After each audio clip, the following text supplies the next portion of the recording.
Good morning students.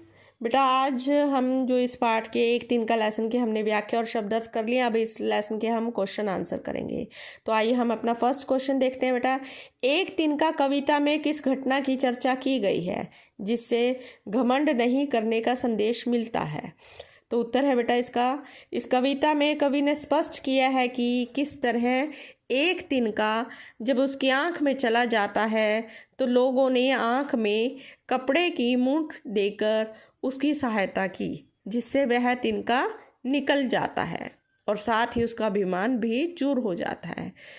कौन सी घटना थी बेटा? जब आंख में तिनका जाता है तो लोग उसकी सहायता करते हैं और जिससे तिनका निकल जाता है और साथ में उसको जो अपने ऊपर घमंड था कि मैं बहुत शक्तिशाली हूँ, मैं समझदार हूँ, तो वो अभिमान भी उसका चूर हो जाता है। अगला प्रश्न देखते हैं बेटा, आंख में तिनका पड़ने के बाद घमंडी की क्या दशा हुई? तो उत्तर है बेटा, आंख में तिनका पड़ते ही आंख से पानी बह निकला। तिनका निकालने के लिए बार बार प्रयास करने से आंख लाल हो गई और वह दुखने लगी, जिससे कवि का घमंड चूर चूर हो गया। क्या होता है बेटा, जब किसी की भी आंख में तिनका चला जाता है या कुछ भी चला जाए तो हमारी आंख से पानी बहने लगता है और सभी प्रयास करते हैं उसे निकालने का धीरे धीरे, जिसके कारण बार बार छूने से वो आंख हमारी लाल हो जाती है और हमें दुख देने लगती है।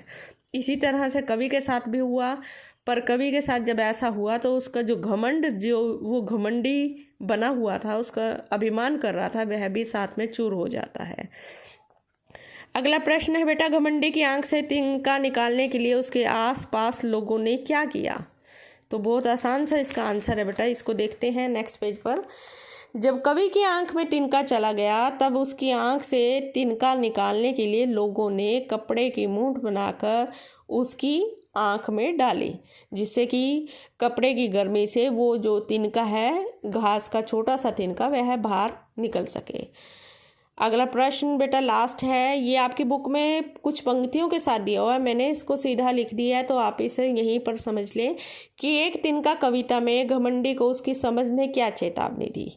एक तिनका जो कविता है उसमें कवि क्या कहता है कि घमंडी को उसकी समझ ने, उसके विवेक ने क्या चेतावनी दी, और इसी प्रकार की चेतावनी कबीर ने भी दी है। कबीर का भी दोहा वहाँ लिखा हुआ और बेटा अयोध्या सिंह उपाध्याय का भी। तो दोनों दोहों में क्या तो समानता है बेटा और क्या अंतर है वो हमें बताना है। तो उत्तर है बेटा इसका, अंतर समझते हैं पहले। कवि ने स्पष्ट किया है कि एक तिनके में मनुष्य का घमंड चूर करने की शक्ति विद्यमान है।